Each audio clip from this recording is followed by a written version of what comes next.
Well, thank you again for joining us on our Wonderful Day in the Lord broadcast. We're studying together the book of Proverbs, and our topic today and yesterday and tomorrow will be money.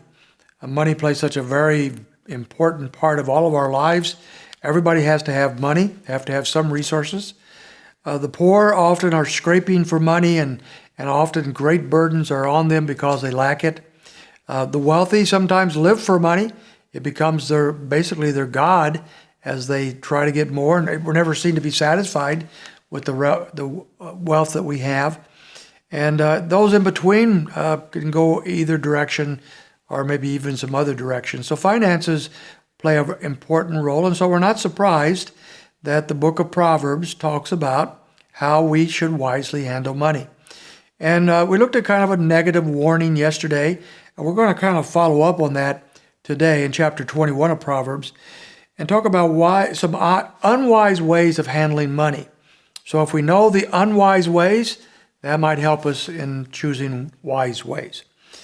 Why is it that many people just never seem to get ahead, even if they have decent incomes and so forth? They just seem to never be able to get on top of things when it comes to money. And Proverbs warns about a number of things. One is hasty schemes. In chapter 21, verse 5, he says, "The plans of the diligent lead surely to advantage, but everyone who is hasty comes surely to poverty." Now, this is talking about all those kinds of schemes that are out there, that the get-rich-quick schemes, the Ponzi schemes, that all are about that, the gambling that's behind gambling, and so forth. Any kind of a scheme in which, with minimum amount of effort, we believe that we can get ahead financially, and hopefully we strike it rich in one quick blow. And that's why the lotteries and the gamblings and these things that are too good to be true often catch people off guard and they get hurt. Sometimes it's just a waste of a little money.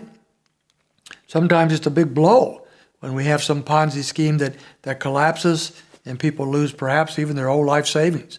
And one of the reasons is they're looking to gain wealth quickly. And he says here that when you are hasty, you'll come to poverty.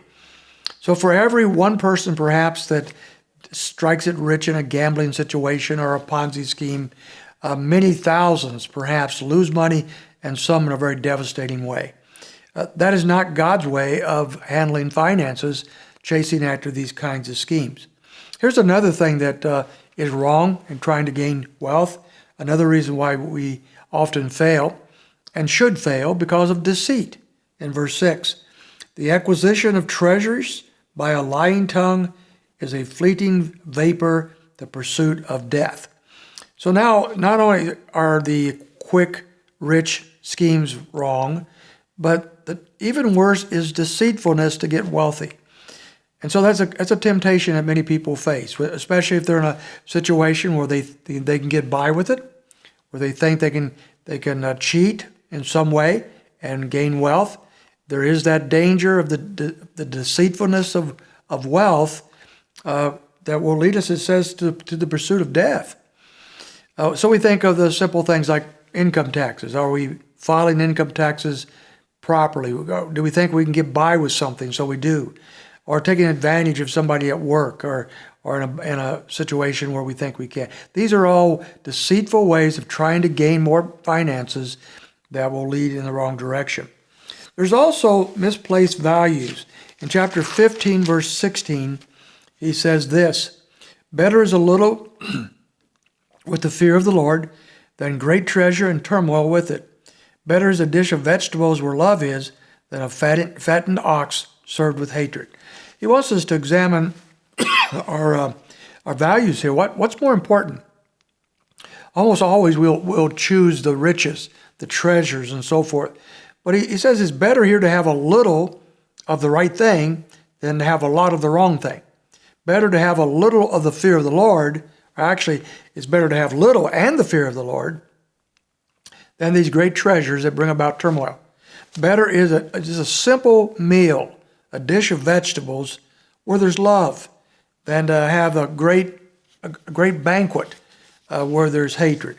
He follows it up in the next chapter, chapter 17:1 actually, in which he says this: better is a dry morsel and quietness with it than a house full of feasting with strife. So once again, it's better just to have something very simple when you have peace and love and fear of the Lord than to have all these riches that we think we have to have. And so when he's talking about this, he's trying to point us in the direction of proper balance and proper values. Having the values that honor God will be a safeguard for us in how we handle our money. So let's start with that. The fear of the Lord is the beginning of wisdom in all areas, including our finances. We're going to look at money tomorrow one more time before we move on to another subject. I hope you can join us.